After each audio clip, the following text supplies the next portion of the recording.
Cet été, pendant nos vacances avec Lorraine et les enfants, on a passé une semaine de camp famille à Thésée, la communauté œcuménique au sud de la Bourgogne, sur la commune de Thésée.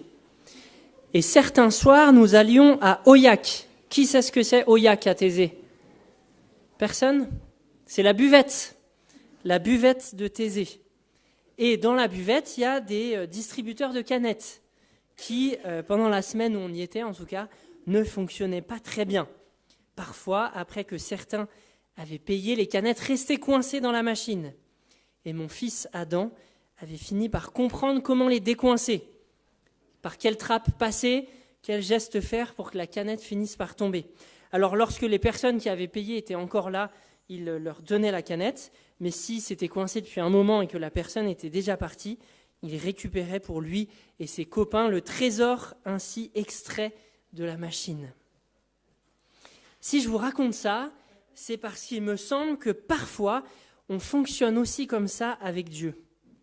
On essaye de trouver le bon mécanisme pour déclencher la bénédiction, la canette qui tombe, comme si Dieu était un distributeur automatique. Et on oublie parfois que Dieu est le Seigneur, le Créateur du ciel et de la terre, et non pas une machine, mais un être personnel, plein de bonté à notre égard, qui attend de nous obéissance pour sa gloire et en vue de notre bien. Et il me semble que c'est cette confusion-là dont fait preuve Saül, le premier roi israélite de l'Ancien Testament. On rouvre aujourd'hui, avec le chapitre 13 d'Un Samuel, la série de prédications qu'on a débutée il y a 2 ans sur 1 Samuel, série qui nous amènera jusqu'à la période de l'Avent. Et je vous invite donc à lire avec moi en 1 Samuel 13.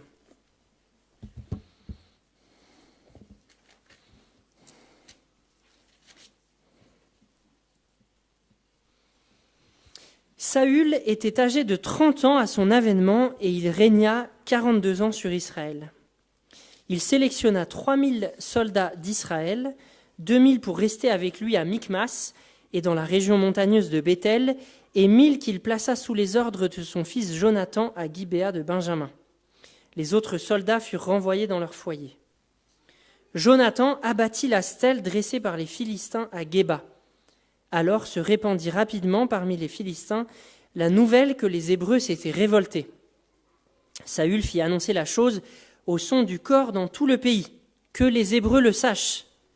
Tout Israël apprit que Saül avait abattu la stèle des Philistins et qu'Israël s'était ainsi rendu odieux aux Philistins. Tout le peuple se rassembla donc à Gilgal pour aller combattre avec Saül. Les Philistins mobilisèrent leurs troupes pour combattre Israël. Ils avaient 3000 chars de guerre et 6000 soldats sur chars, ainsi qu'une multitude de fantassins, nombreux comme les grains de sable des mers. Ils allèrent prendre position à Michmas, à l'est de Beth-Aven. Les hommes d'Israël virent qu'ils étaient dans une situation extrêmement critique, car ils étaient serrés de près par l'ennemi. Ils se cachèrent dans les grottes, les buissons, les cavernes, les souterrains et les citernes. Certains Hébreux franchirent le Jourdain et se réfugièrent dans le territoire de Gad et de Galaad. Pendant ce temps, Saül était toujours à Gilgal, au milieu de son armée qui tremblait d'épouvante. Il attendit 7 jours, le rendez-vous fixé par Samuel. Celui-ci n'arrivant pas, les soldats commencèrent à abandonner Saül et à se disperser. Alors Saül dit : « Amenez-moi les bêtes de l'holocauste et des sacrifices de communion. » Et il offrit lui-même l'holocauste. Au moment où il achevait de l'offrir, Samuel arriva. Saül alla à sa rencontre pour le saluer. Samuel lui demanda : « Qu'as-tu fait » Saül répondit : « Quand j'ai vu que mes soldats se dispersaient loin de moi et que tu n'arrivais pas au rendez-vous fixé et que les Philistins étaient concentrés à Michmas, je me suis dit : les Philistins vont tomber sur moi à Gilgal avant que j'aie pu implorer l'Éternel. Alors je me suis fait violence et j'ai offert l'holocauste, qui est un sacrifice complètement brûlé par le feu. C'est le sens de holocauste, et on brûle tout. Samuel dit à Saül : « Tu as agi comme un insensé. Tu n'as pas obéi au commandement que l'Éternel ton Dieu t'avait donné. Si tu l'avais fait, l'Éternel aurait affermi ton autorité royale sur Israël et il aurait fait en sorte que tes descendants y gardent pour toujours la royauté. mais puisque tu as désobéi aux ordres de l'Éternel, ta royauté ne subsistera pas. L'Éternel a décidé de se chercher un homme qui corresponde à ses désirs et de l'établir chef de son peuple. » Puis Samuel le quitta et monta de Gilgal à Gibéa de Benjamin. Saül dénombra la troupe qui se trouvait avec lui. Il lui restait environ 600 hommes. Amen. Je vous invite à prier. Seigneur, ta parole est la vérité. Transforme-nous par cette parole afin que nous puissions être davantage semblables à l'image de ton Fils Jésus. Amen. Avant de nous plonger dans le texte que nous venons de lire, quelques mots de mise en contexte, parce que ça fait 2 ans qu'on a laissé ce livre d'un Samuel. Comment est-ce que ce chapitre 13, qui ouvre cette nouvelle série sur ce livre, se situe dans le récit qui nous est raconté par 1 Samuel ? Déjà, rappelez que le livre de 1 Samuel nous raconte des événements qui se déroulent au cours de la 2e moitié du XIe siècle avant Jésus-Christ, donc de 1050 à 1000 environ. Et c'est des événements importants parce qu'ils provoquent un basculement majeur dans l'histoire du peuple d'Israël. D'abord, le passage de la période des chefs juges à la royauté, et puis ensuite, et c'est ça qui s'ouvre avec le chapitre 13, le passage de la royauté de Saül à celle de David et de ses descendants. Samuel, qui a donné son nom au livre, est un prophète et le dernier chef juge de la période qui nous est racontée dans le livre des juges et dans la première partie du livre de Samuel avec le cycle de Samuel justement. Et si la période des chefs juges prend fin avec Samuel, c'est parce qu'au chapitre 8, je crois, le peuple a demandé à Samuel d'établir un roi sur eux comme le font les autres nations. Et ce faisant, ils ont rejeté le ministère de Samuel sur eux et derrière Samuel, la souveraineté de Dieu qui était leur véritable roi. Malgré cet affront, Dieu a décidé d'accepter leur demande et a choisi Saül, un homme de la tribu de Benjamin, pour l'établir roi et pour délivrer son peuple du joug des Philistins qui dominent sur Israël à cette époque. Israël est soumis aux Philistins qui règnent sur eux et Israël doit verser de l'argent tous les ans aux Philistins et combattre avec eux dans leur guerre. Et à partir du chapitre 13 que nous avons lu, le livre raconte le déclin de la royauté de Saül et l'ascension progressive au trône de David. Une ascension qui est très lente et progressive parce qu'elle s'étale sur une période de 15 ans. Dernier détail important pour comprendre le chapitre 13, au chapitre 10, après avoir répandu sur Saül l'huile d'onction symbolisant l'Esprit de Dieu qui reposera sur lui pour l'exercice de la royauté, Samuel avait dit au nouveau roi « Tu me précéderas à Gilgal, où je te rejoindrai pour offrir des holocaustes et des sacrifices de communion. Tu m'attendras 7 jours jusqu'à ce que je vienne te retrouver, alors je te ferai savoir ce que tu dois faire. » Et c'est cet ordre de Samuel à Saül au chapitre 10 qui nous amène aux événements du texte que nous avons lu, et en particulier à l'erreur commise par Saül. Saül attend effectivement Samuel pendant 7 jours, malgré des circonstances extrêmement difficiles, j'y reviendrai. Le 7e jour arrive, Samuel n'est pas encore là, les soldats de Saül commencent à s'échapper, à l'abandonner. Saül trépigne d'impatience et décide d'offrir lui-même les holocaustes et les sacrifices de communion à l'Éternel, qui sont différents types de sacrifices d'animaux. Je ne rentre pas là dans les détails. Et Samuel arrive le 7e jour, certainement tardivement dans le 7e jour, puisque Saül n'en pouvait plus, mais Samuel arrive, et au moment où il arrive, Saül vient d'achever d'offrir l'holocauste. Et le commentaire du prophète Samuel est très clair quant à la condamnation du roi. Saül a agi comme un insensé, il a désobéi au commandement de Dieu. Le commandement du chapitre 10, que j'ai rappelé à l'instant, avait été donné par Samuel, mais celui-ci a parlé comme prophète, comme ambassadeur de Dieu. Et donc son commandement vaut parole de Dieu. Il est porteur de l'autorité divine, de la même manière que les commandements de la loi de Moïse dans l'Ancien Testament, et c'est d'ailleurs le même mot qui est utilisé le mot de commandement qui est chargé de sens dans l'Ancien Testament. La faute de Saül, qui a désobéi à l'ordre de Samuel, est donc très grave. Il a désobéi à Dieu lui-même en offrant les sacrifices qui devaient être offerts par Samuel et pas par Saül. Mais avant de nous croire meilleurs que Saül, regardons le contexte dans lequel Saül a désobéi à Dieu.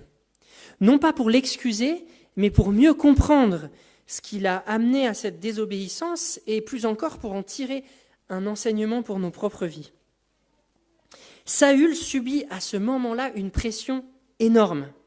Il est en guerre contre les Philistins parce que le peuple d'Israël s'est rebellé contre la domination des Philistins. Et les Philistins ont déjà pris position sur le territoire des Hébreux, à Michmas, qui était la ville où habitait Saül. Et le texte nous dit que leur force est supérieure à celle d'Israël. Et face à cette situation critique, on lit au verset 6 et 7 de notre texte qu'un certain nombre de soldats israélites se cachent partout où ils peuvent, dans les cavernes, dans les grottes, dans des citernes et même dans des buissons. D'autres soldats s'enfuient de l'autre côté du Jourdain, loin de l'armée des Philistins, sur les territoires de Gad et de Galaad. Et ceux les plus courageux, qui osent rester aux côtés de Saül, à Gilgal, tremblent d'épouvante face au sort qui les attend. Imaginez l'attente des 7 jours dans ce contexte-là. La pression sur les épaules de Saül. Et finalement, l'attitude de Saül nous renvoie donc à notre propre attitude envers Dieu. Prenons-nous Dieu au sérieux? Cherchons-nous à lui obéir de tout notre cœur, même lorsque la pression est énorme? Dans des situations extrêmement difficiles et pressantes, continuons-nous d'obéir à Dieu ou nous tournons-nous vers des solutions plus faciles, des solutions plus rapides, des solutions sous notre contrôle, plutôt que de nous en remettre à Dieu? Par exemple, et on pourrait ajouter plein d'autres exemples, à vous de voir ce qui correspond dans votre vie, mais je donne 2 exemples pour illustrer. Si nous sommes en difficulté financière, continuons-nous de mettre notre confiance en Dieu qui pourvoit, ou cédons-nous peut-être aux gains malhonnêtes, voire au vol au supermarché? Ça vous fait peut-être sourire et vous vous dites, mais jamais je volerai au supermarché. Mais il n'y a pas longtemps, je me baladais dans Lyon, je faisais un trajet, je ne sais plus pour aller où, et en marchant dans la rue, en passant devant une terrasse, j'entends quelques hommes assis en terrasse et qui discutent, et un des hommes explique aux autres que récemment, il a volé au supermarché pour donner à manger à des SDF. Ça part d'une bonne intention, il voulait faire le bien, mais il a choisi pour accomplir ce bien un moyen qui est contraire à la volonté de Dieu, de voler au supermarché. Si le vol au supermarché nous paraît peut-être pas une tentation pour nous, on pourrait peut-être quand même être tenté par des gains malhonnêtes, par des moyens malhonnêtes de gagner plus d'argent dans notre travail face à la pression financière. Un autre exemple, c'est peut-être face au désespoir que peut provoquer la souffrance et la maladie. Dans une telle situation, continuons-nous à nous attendre à Dieu, à sa présence réconfortante, à sa guérison potentielle, qu'elle soit miraculeuse ou par le moyen de la médecine, ou bien recourons-nous, poussés par le désespoir, à des moyens que Dieu a proscrits, le recours à des guérisseurs, à des pratiquants du Reiki, à des marabouts, etc. Bien sûr, les situations évoquées, difficultés financières, maladies, sont des situations complexes, et il est bien plus facile d'en parler là, depuis la chair, en quelques phrases, que de les vivre. Mais le texte d'1 Samuel attire notre attention sur un point important de notre vie de disciple. Celle-ci implique patience et persévérance en tout temps, et en particulier dans l'épreuve.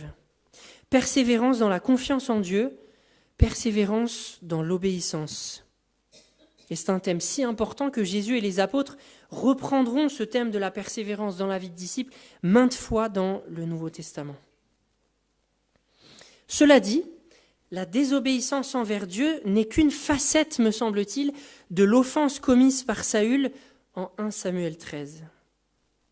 Comme l'image du distributeur de canettes l'illustrait dans mon introduction, Saül prend Dieu pour un distributeur qui donnera sa bénédiction à condition de faire les bons gestes sur la machine.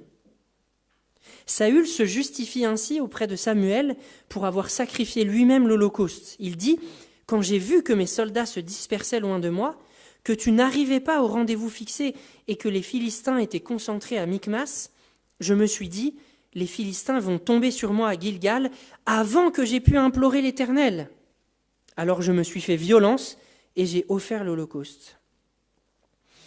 De manière tout à fait ironique, tragiquement ironique, Saül s'imagine obtenir la faveur de Dieu par un acte de désobéissance envers lui.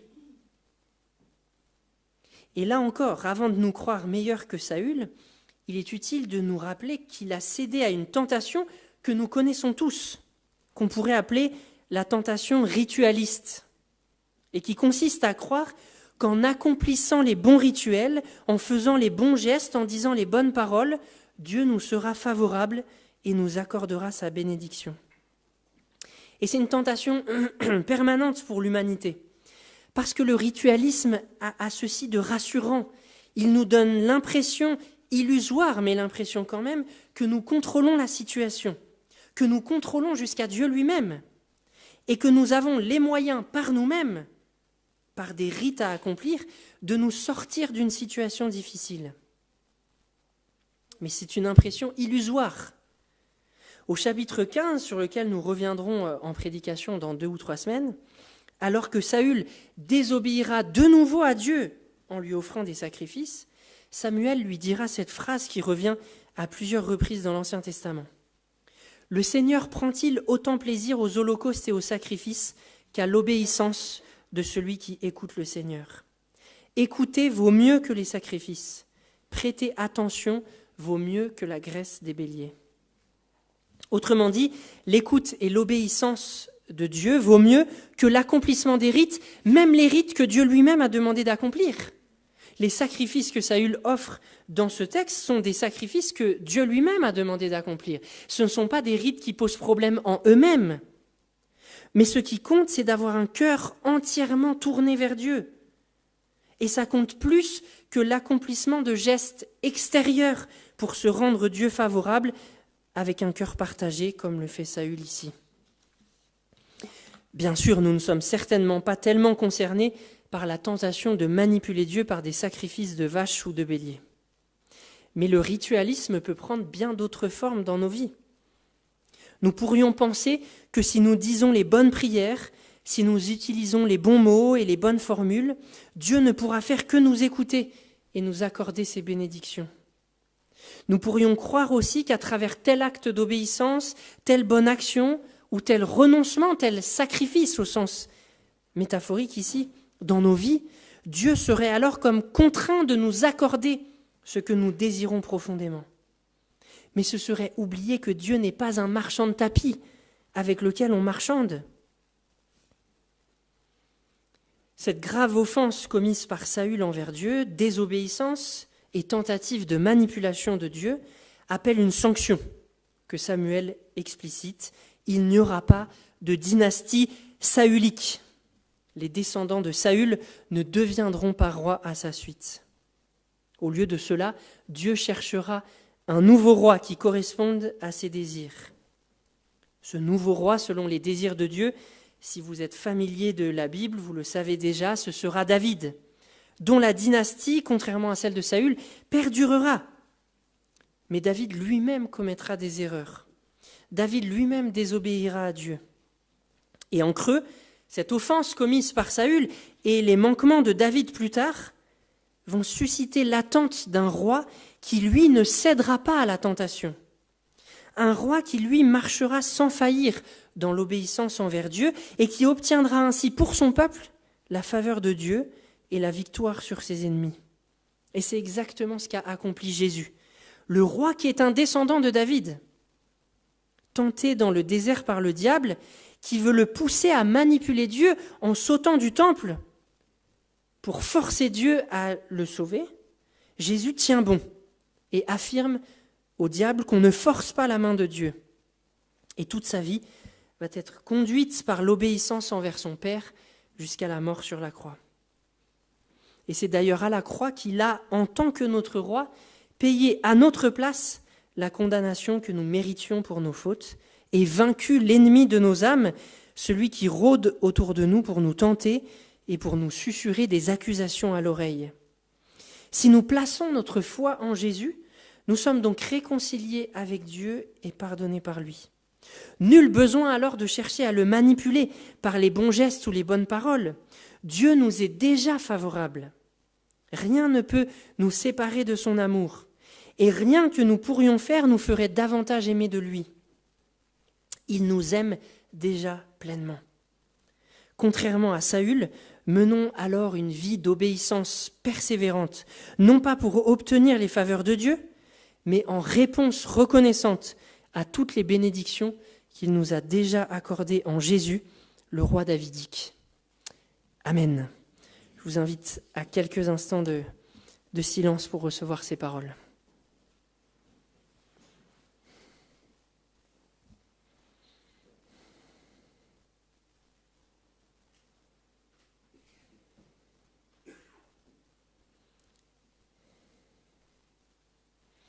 Seigneur, merci pour ta parole qui nous encourage, qui nous transforme, qui nous vivifie pour une obéissance persévérante. Donne-nous, Seigneur, de suivre ton exemple et non pas celui de Saül, en résistant à la tentation du ritualisme, à croire que nous pourrions te manipuler, que nous pourrions faire tomber les bénédictions comme on fait tomber une canette d'un distributeur automatique. Seigneur, donne-nous au contraire de prendre conscience que nous avons déjà tout reçu par ce que tu as accompli à la croix, que déjà tu nous es favorable, que déjà tu nous aimes, et que l'obéissance que tu exiges de nous ne vise pas à obtenir des bénédictions, mais prend plutôt la forme d'une réponse reconnaissante du peuple qui a conscience que tu as tout fait pour lui, et que tu es ce roi plein de bonté, que nous voulons suivre et à qui nous voulons ressembler. En ton nom, Jésus. Amen.